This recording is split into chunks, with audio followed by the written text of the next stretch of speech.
Agora eu chamei essa parte aqui de resumindo tudo, que eu vou resumir tudo que eu falei até aqui sobre funções, então. Porque as coisas vão se acumulando e às vezes você perde o que você já viu. Então, a função, parte inicial. Coloquei dois conjuntos aqui na forma de diagramas, conjunto A e conjunto B. Esse conjunto B, a única coisa que mudou dos outros conjuntos B que eu estava usando até agora é que tem o 10 aqui, mas foi só para dar uma diferenciada. E eu tenho uma função f que está relacionando os elementos do conjunto A no B. O 1 está indo no 3, então f de 1, a imagem de 1 é igual a 3, f de 2 é igual a 5, perdão, f de 3 é igual a 7, f de 4 é igual a 9. O que está acontecendo?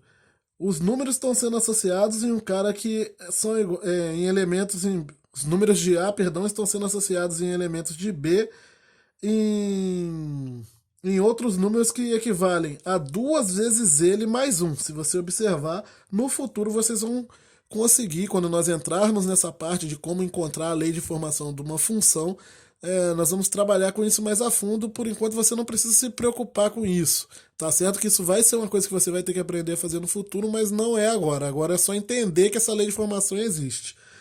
Então, qual é a lei de formação dessa função?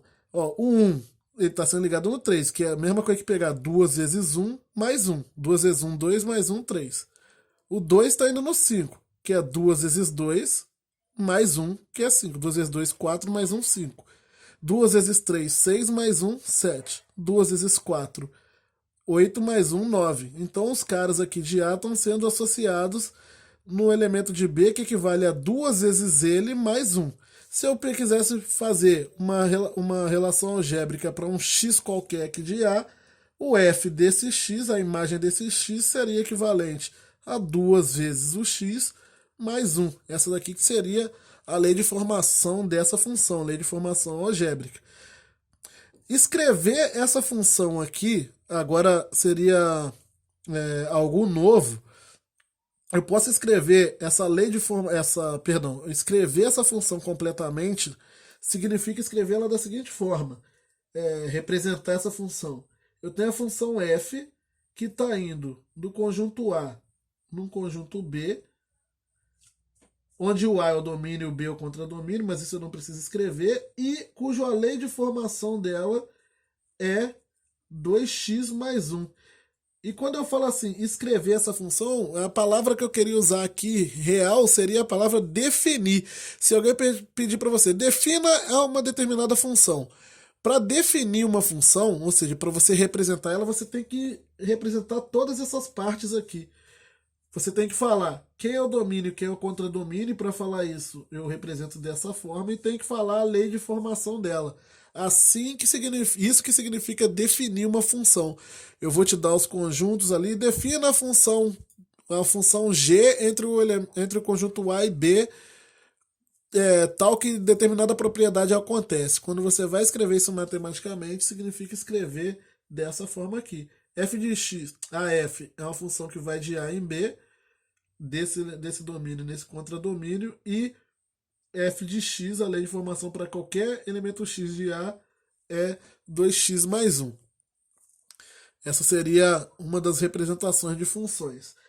Essa aqui é a única coisa que eu vou falar aqui que eu não tinha falado ainda, para fazer sentido esse resumindo tudo aqui. Mas eu posso representar essa função também como conjuntos. Nós vimos isso já. Essa função f, ela é o conjunto de pares ordenados x de A e y de B, ou seja, são conjuntos de pares ordenados tal que x pertence a A e y pertence a B, só que eles não apenas pertencem a A e pertencem a B, eles têm que obedecer uma determinada propriedade de associação. Isso não tinha ficado claro ainda também, tal que, ó, então vamos lá.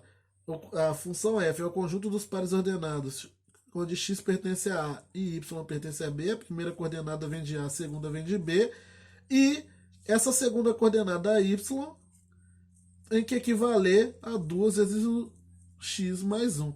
aqui dessa forma que eu escrevo uma função na forma de conjuntos.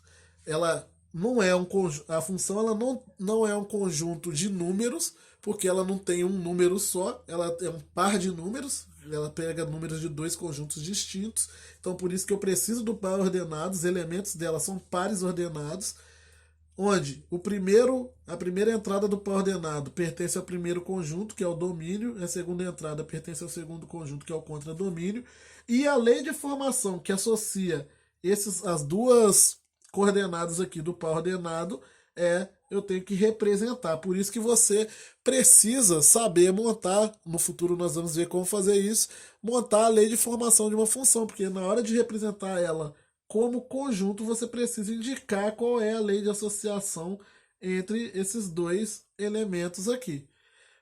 Para vocês não ficarem tão chateados, quem não entendeu essa parte, isso é menos utilizado, tá? Normalmente funções ou se trabalha com diagrama de flechas, ou se trabalha com essa forma aqui, ou se trabalha muito com gráficos também. Tabelas e essa parte de conjuntos são utilizadas, mas nem tanto. Em tabela mesmo se cair não é muito difícil de entender. Mas continuando. Quem são os pares ordenados então que pertencem a essa função? São esses pares ordenados aqui. O 1 está indo no 3, o 2 no 5, o 3 no 7, o 4 no 9. Então são os pares ordenados 1, 3, 2, 5, 3, 7 e 4, 9. Como que eu represento esse conjunto de pares ordenados agora no gráfico? A representação gráfica, então, dessa função, ou representação geométrica dela, seria marcar esses pontos.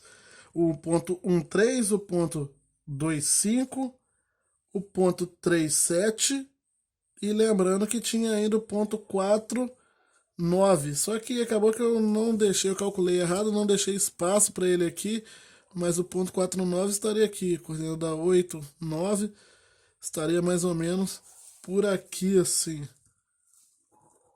Então, esses pontos que representam a função. A representação gráfica dessa função são esses pontos aqui, essas posições. Ou seja, esse par ordenado 1, 3, o 2, 5, o 3, 7 e o 4, 9. Esse conjunto de pares ordenados é que são a minha função e no gráfico eles ficam assim.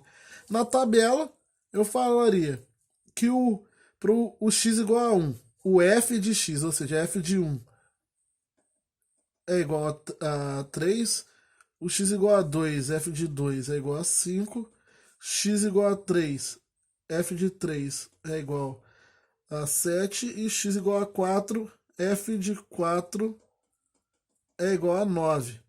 E poderia fazer isso se o conjunto, se o meu domínio, que é esse conjunto aqui onde está o x, tivessem outros números, por exemplo, 0, f de 0, seria só pegar 2 vezes 0 mais 1, que é 1.